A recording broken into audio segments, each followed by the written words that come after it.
Les vraies voix Sud Radio, le grand débat du jour. Aujourd'hui, on rassemble toutes les personnes qui veulent travailler pour redresser le pays, toutes les personnes de qualité. J'ai la fierté de rejoindre le grand mouvement populaire de Marine Le Pen et Jordan Bardella sur sa liste aux élections européennes du 9 juin. Sur la lutte contre l'immigration que connaît notre pays et notamment l'Union européenne avec Fabrice Légéry. Malika se retrouve sur la liste du Rassemblement national. Parce que c'est une cohérence, c'est-à-dire que je considère qu'aujourd'hui, je ne travaille pas pour des hommes, mais pour la France. Je rejoins un grand mouvement populaire qui a la prétention de changer et qui démontre et qui démontrera qu'il peut changer la vie de tous ces Français.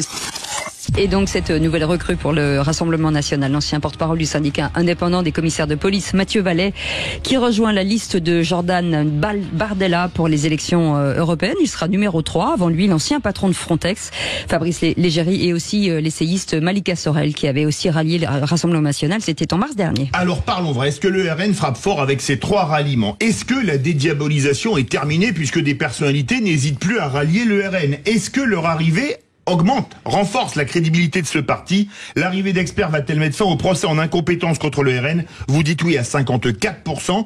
Vous voulez réagir? Un seul numéro, le 0826 300 300. Philippe Bilger, forcément tous ces experts entre guillemets sur leur propre sujet donnent un peu plus peut-être de corps au Rassemblement national.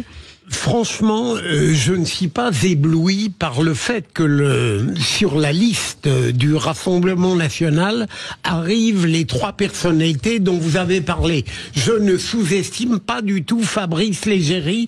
Je pense que c'est une personnalité compétente dans son domaine, mais je rappelle, c'est l'immigration. Oui. Il a été patron de Frontex. Tout le monde ne le sait pas. De la même manière que Malika Sorel et Mathieu Vallet, mais je ne les qualifierais pas d'experts. Ce qui laisserait penser à une sorte d'affirmation de vérité objective et incontestable. Ce sont des personnalités engagées qui ont de la compétence, je n'en disconviens pas, mais qui vont perdre, en ce qui concerne Mathieu Vallet par exemple, clairement il va perdre une sorte de crédibilité puisqu'il va passer d'un syndicat très engagé où il disait des choses de mon point de vue intéressantes à un esprit partisan où il sera écouté bien sûr par ses soutiens mais beaucoup moins au-delà. Donc je ne surestimerai pas l'apport de ce que vous appelez les experts. Françoise Legois. Ce qui est probant, je mets pas je mets pas les recrutements sur le même niveau. Mathieu Vallet, c'est d'ailleurs très marrant de voir comment il a muté en 24 heures. C'est-à-dire qu'il est passé du costard de syndicaliste très engagé à celui, si vous voulez, de politique avec les éléments du parti, langage. Les éléments du langage. C'est incroyable. Les punchlines, pas simplement que ça. Je veux dire, c'est toute la pensée frontiste. Bon, voilà. Vallet, pour moi, c'est de la roupie de Sansonnet, comme Malika Sorel. Non, ce qui est indicateur pour Fabrice Légéry, qui est un haut fonctionnaire, c'est de voir à quel point c'est pas vraiment le Front National qui est attractif. Oui, bien sûr, électoralement, donc tout le monde va à la soupe parce qu'elle est bonne. Je pense notamment à Malika Sorel. Mais c'est de voir que ces gens-là, en fait, à la base, ils auraient eu leur place plutôt que chez les Républicains, ou plutôt que chez Emmanuel Macron. Si vous prenez quelqu'un comme Fabrice Légéry, son chemin politique, il avait dû en avoir un, c'était plutôt Macron ou plutôt Bellamy, plutôt cette liste-là des Républicains. C'est dire à quel point finalement la droite classique, dans ce cas-là, de classique, est démonétisée. C'est ça que je pense. Par ailleurs, je ne crois pas du tout, Fabrice Légéry, on le connaît pas, mais Malika Sorel et Mathieu Vallet, je ne pense pas une minute que ça fasse bouger quelque chose dans l'opinion sur le fait que ce parti serait plus crédible qu'avant. Ça, je partage l'avis de Philippe Bilger, ça change rien à la cacahuète. Mais ça dit quelque chose d'un mouvement de démonétisation de la droite classique. Farid Temsamani. Oui, à part l'ancien patron de Frontex, qui potentiellement apporte une véritable compétence en réalité à la liste de Jordan Bardella, les 2 autres, pour moi, en fait, n'apporteront pas grand-chose. D'un point de vue des compétences que même électoralement. L'un et l'autre, en réalité, ne sont pas forcément, c'est pas une véritable prise de guerre. Par contre, est-ce que ça dédiabolise complètement la liste du Rassemblement national? Un peu plus.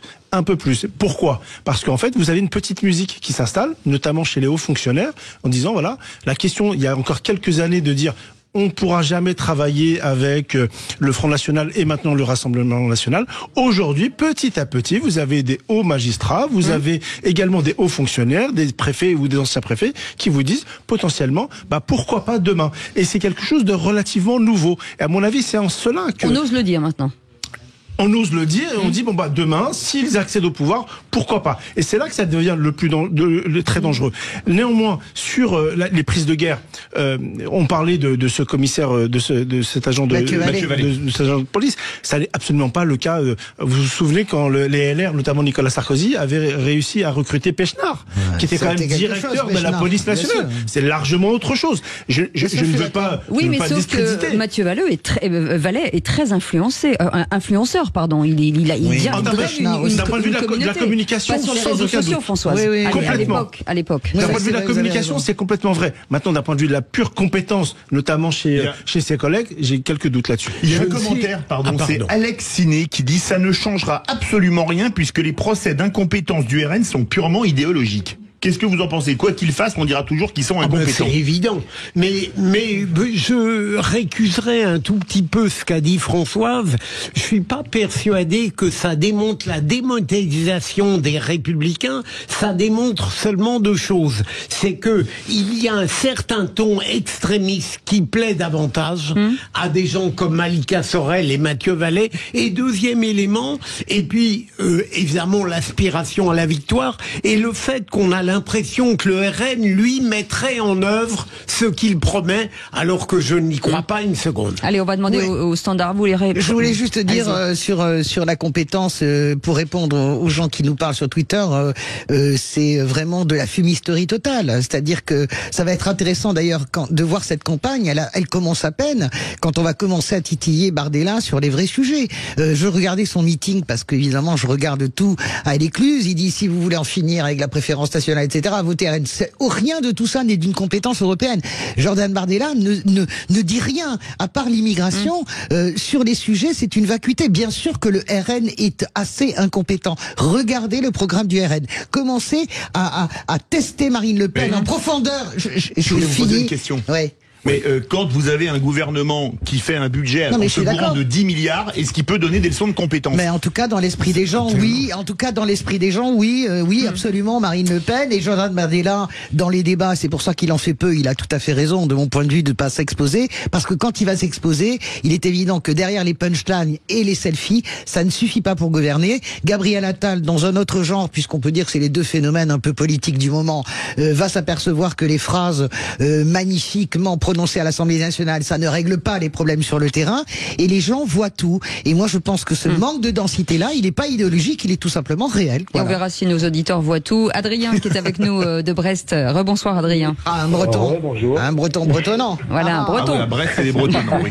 Les vrais, c'est Finistère, ça, c'est... Alors, selon vous... Oui. Est-ce que finalement les experts, je sais que Philippe Bilger n'aime pas cette phrase, mais la question va-t-elle mettre fin au procès d'incompétence du Rassemblement national selon vous? Je pense que c'est surtout l'abaissement du niveau des adversaires du Rassemblement national qui va mettre fin à cette difficulté pour le Rassemblement de percer, quoi. Vous trouvez que la classe politique, enfin en tout cas les partis politiques en face sont pauvres, c'est ça? Je pense qu'ils s'appauvrissent pas, oui. On va poser la question. Vrai sujet. Est-ce que le niveau des politiques n'a pas fondamentalement baissé? Excusez-moi, j'ai re-regardé les débats Giscard-Mitterrand il y a quelques mois. Il y a 5-6 mois, de 74 et de 80, vous voyez les niveaux aujourd'hui, mais c'est stratosphériquement nul aujourd'hui. Oui, mais il faut pas oublier une chose, c'est que même à leur époque, des gens comme Pompidou, Giscard et Mitterrand, on peut les détester par ailleurs, ils étaient eux-mêmes des raretés dans le milieu politique qui ne brillaient pas globalement. On a quand même descendu de niveau. Je pense que c'est l'élection d'Emmanuel Macron en 2017 qui a amené dans cette vague de députés non compétents, quand je dis non compétents, gens qui n'étaient pas formés de la société civile. Quand on côtoie un tout petit peu l'Assemblée nationale, on s'aperçoit que dans les rouages même de l'Assemblée nationale, les anciens députés, alors on pouvait dire ce que l'on veut. Ils sont arrivés sans rien connaître des institutions. Mais complètement. Et ça fait beaucoup de mal, à mon avis, à la société. Moi, je crois pas du tout que, je pense que c'est les enfants à la télé. C'est-à-dire que ça commence à baisser. C'est vraiment le quinquennat Sarkozy qui inaugure ça. C'est-à-dire que Nicolas Sarkozy fait une campagne avec pour la première fois les chaînes de télé en info continue, avec un seul objectif, on envoie une carte postale par jour. Et là commence finalement cette nouvelle mise en scène et mise en image et en communication vraiment de la politique. C'est la communication qui nous tue, mais quand vous discutez avec des politiques, qu'ils soient de gauche ou de droite, il y a beaucoup de politiques qui ont énormément de fond, qui ont énormément de culture, qui ont aussi des idées, un point de vue sur l'idéologie, mais je pense que c'est le temps qui a changé et que la méthode, c'est la méthode de communication qui a abîmé, si vous voulez, pour moi, l'ultra-communication abîme la politique. Je ne suis pas d'accord avec vous sur le niveau de culture générale des politiques d'aujourd'hui par rapport à il y a 50 ans. Non, mais ça c'est autre chose, bien sûr. Les amis, le Mitterrand qui a fait ses humanités, évidemment. Les standards 0826 300 300, Eric. Bonsoir Eric, bienvenue. Bonsoir Eric. Oui, bonsoir. Oui, je voulais faire une observation sur le procès en incompétence du RN. Bon, c'est un procès qui est fait depuis de longues années. Or, j'aimerais tout de même que ceux qui nous gouvernent, je ne sais pas quelles sont leurs compétences, puisque quand on regarde l'état de la France, on peut pas dire qu'ils ont particulièrement brillé. Donc, procès en incompétence, je serais très mesuré.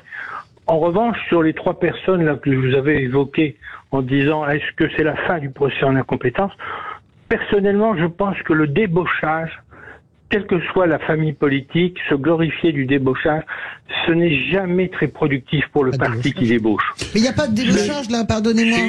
Si, c'est une forme de débauchage quand même. Oui, c'est vrai. Oui, enfin que vous prenez, bon voilà. Oui, peut-être. Au fond, ils rentrent dans leur famille naturelle.